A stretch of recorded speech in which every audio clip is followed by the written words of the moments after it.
Welcome to my series, The One Take Mistake. The rules are simple. I cannot edit this video other than trimming the beginning and the end of the video. I cannot do any jump cuts. I cannot reshoot this video. After I hit that record button, I only get one shot at recording this. I'm wearing glasses today just to switch things up so you guys can see how terrible it is to have the lights blindingly glare into my face. Not to mention, I also have a lot of notes off to the side that I was too lazy to write down on a piece of paper. So here we are today with the scuffed version of One Take Mistake, where today we will be talking about my career aspirations growing up. See, there were a lot of different things that I wanted to be as I was maturing and going through life. And I've decided today to share some of those things with you. Hey, do you like this new camera angle? How about you like this? You like, oh, I'm going back? Oh, I'm going forward. Look at my eyes. Can you see my face today?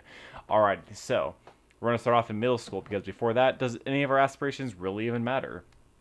I wanted to be a priest growing up. Now, to people who may know me in real life, that's going to be incredibly shocking because you'll know I'm not exactly fond of priests nowadays. So, growing up, I was looking for role models, and priests were a constant because I had grown up going to church and I had always grown to respect and love the clergy around me. Now, I didn't just want to be a priest. I actually wanted to be a specific kind of priest. I wanted to be a traveling priest who would, I'm not even shitting you, I wanted to drive in a van around the continental United States and hand out free Bibles to people who I passed by. Now, of course, I was a young and impressionable kid who did not know the implications of what exactly it would mean to be a priest driving a van handing out Bibles. But here we are today. So, after I thankfully got over that aspiration, which, by the way, later on going into high school, I actually was interested in becoming a priest again without the van and Bible aspect of it. But it was something that did come up later on, which we don't have to get into too much. But it was something that was there. Thought might be interesting to point out. The next item on our list, which is one that actually stuck with me the longest amount of time, other than my current career path, obviously, is child therapy. Now, growing up, I had a interesting childhood. Now, obviously, we're not going to go into incredible detail on how I grew up and how I was raised, but suffice to say, child therapy was something that I felt a personal attachment to based on the circumstances in which I was raised. Now, the reason why I say I took this pretty seriously as a kid, I'm talking like 7th grade middle school kid, is because I was actually reading psychology books by that age. Now, granted, I probably wasn't absorbing all of it as I would nowadays, obviously, but I did take the study seriously. I'd be reading textbooks. I would be reading basic books that are also more towards high school level reading. So you have to realize, by the age of fifth grade, the grade of fifth grade, the age of like, I don't know, 11 or 12, I was reading at a 12th grader high school reading level, which is like the equivalent of what a 17, 18-year-old can read. I was able to understand generally most of what I was reading, both online and in textbooks that were provided to me. And I was enjoying learning about the human person. Now, my intentions were pretty much simple. It's easier to course correct a traumatized child than it is to delve into a fully developed adult's past and try to rectify their trauma. My theory was basically if I can fix somebody at an earlier age, they're more likely to be relatively okay up into their adult years. And this is serious. This is actually like what I thought as a middle schooler. So I took it pretty seriously. And I actually hung up to this career path up until about the end of my freshman year. What changed? Well, I realized I got too attached to people. See, between 7th grade and the end of my freshman year of high school, I was kind of like the go-to guy when people were having like depression issues. So what would happen is I would get incredibly emotionally invested in whatever was going on in their lives, and it took a negative toll on my personal mental health. What I realized was that in order to help them, I had to empathize with what they were going through, which led to my own personal emotional strain. I wasn't able to handle it. And I'm sure, had I continued on with this career path and gotten better with separating the person from the situation, I might have been able to compartmentalize and be more effective. I didn't want to have to do that. I would rather have held on to those emotions that I was experiencing and empathize with people than have to figure out a way to separate it and not feel with them. So by that point, I decided to no longer do child therapy, which we then move on to our next area, which To this day, I'm still wondering how I might approach this if I decide to go this route, but entrepreneur. Now, around this time, it's about sophomore year of high school, I'd gotten my first job at a movie theater, which is a meme in this channel at this point because I mention it all the time.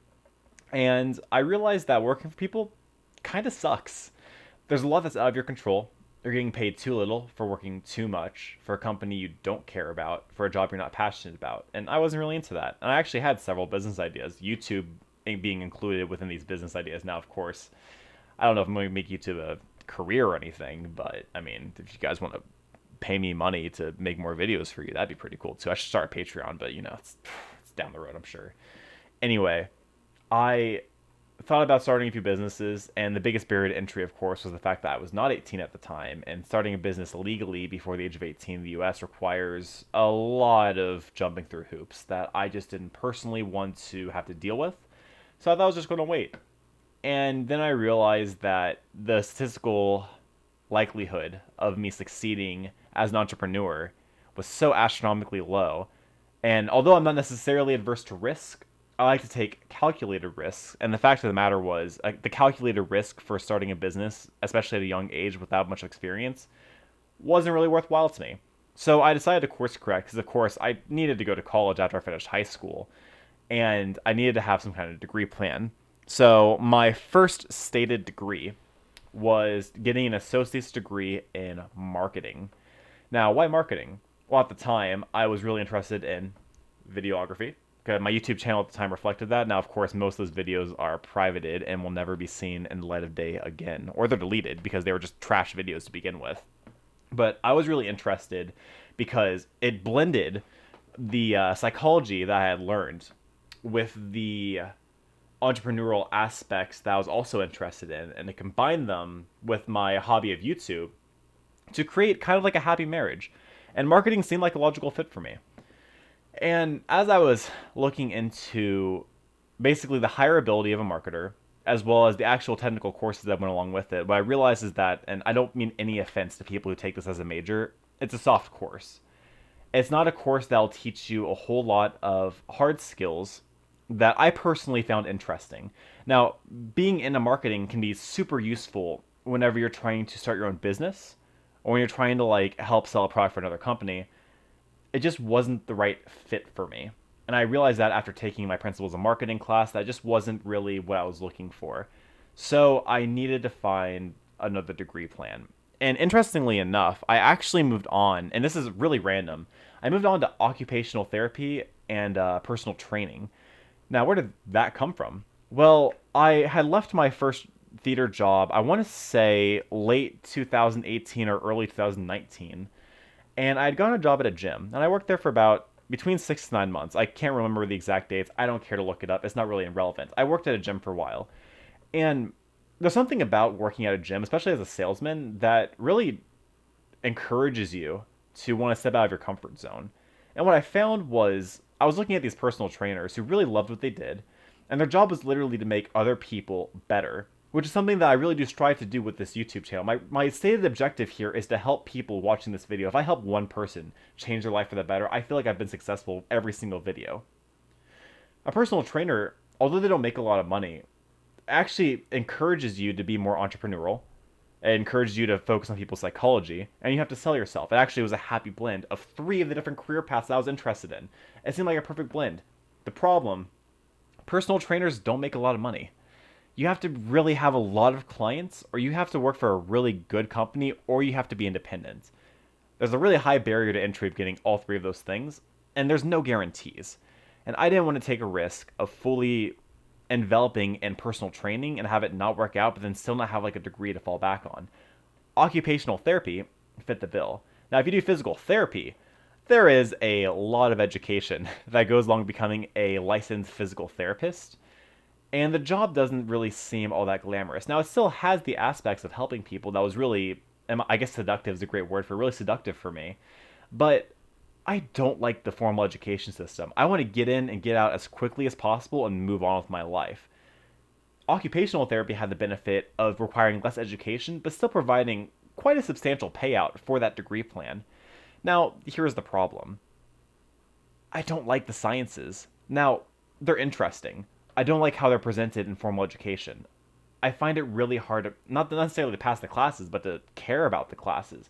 If I'm going to be going to school for several years, I want to at least care about the subject matter that's being shoved down my throat. That most of it, by the way, is antiquated knowledge. Thank you very much.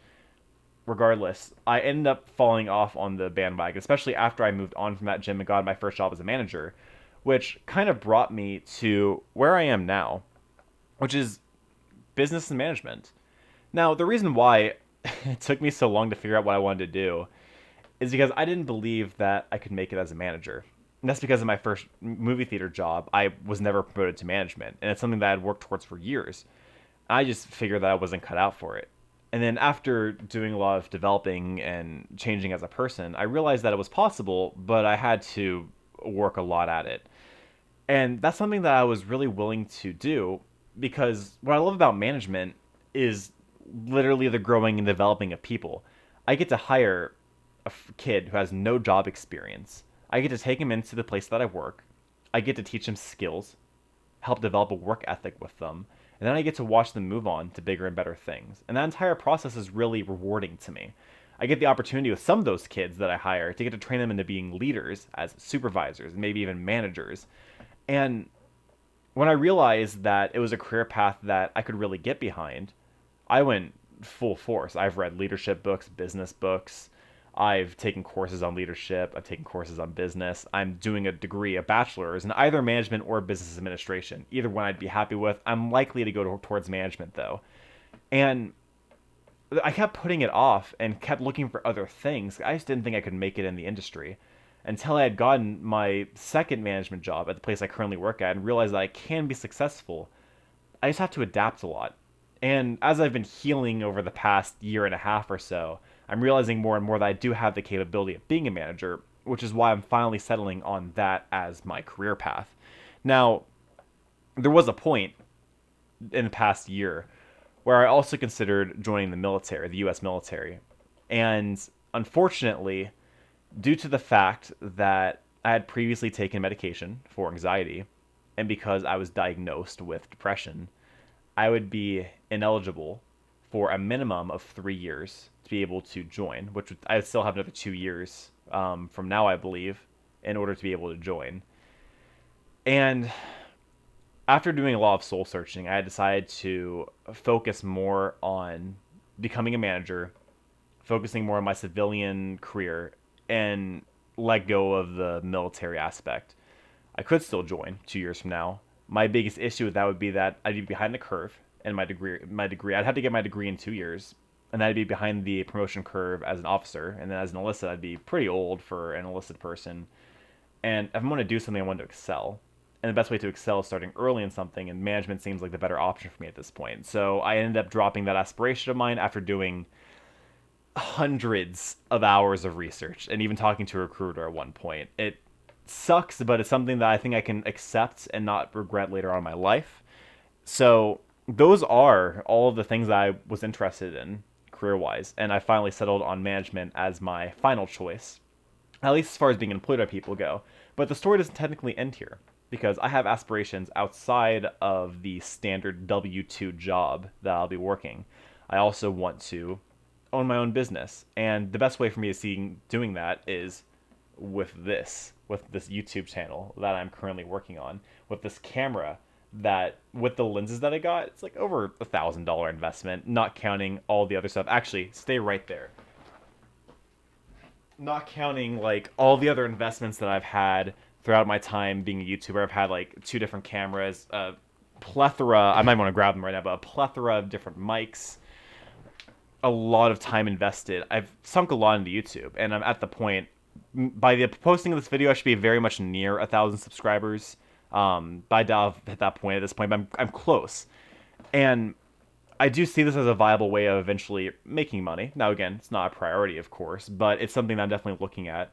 And I'm also interested in eventually doing real estate, where I want to buy properties, fix them up, and then rent them out to people, have a cash flow, which it's a whole other topic of video, but it'd be something I'd also be recording for this channel, which would be really cool if I could share this with you guys. But that's going to be years down the road, of course. But I have aspirations outside of like the typical employment path, where I do eventually want to get to the point where I am working for myself. It's just that I want to focus educational wise and at least for the next decade or so on my career, which is being a manager. So I do hope that this video was relatively informative. I hope that the format for this video felt pretty okay. I hope the glasses weren't too much of an issue. Again, I was just too lazy. I thought it'd be cool to finally shoot a video with my glasses on the entire video. It's a good change of dynamic. Now, if you enjoyed this video, because it did take me quite a while to draft how I was going to approach this, and also the fact that I have to ramble and embarrass myself for the past 15 and a half minutes or so, I do hope that you leave a like and appreciation. If you want to see more, I do encourage you to subscribe to my YouTube channel. I'm back. I'm here to stay. I post every Monday and Friday. I might even post more often if I start getting more of a backlog and more support for the channel. And I have some links down in the description below. Should have a website, should have an Instagram, should have a Twitter, should have a bunch of other things for you to go ahead and enjoy. And do not forget to keep it casual.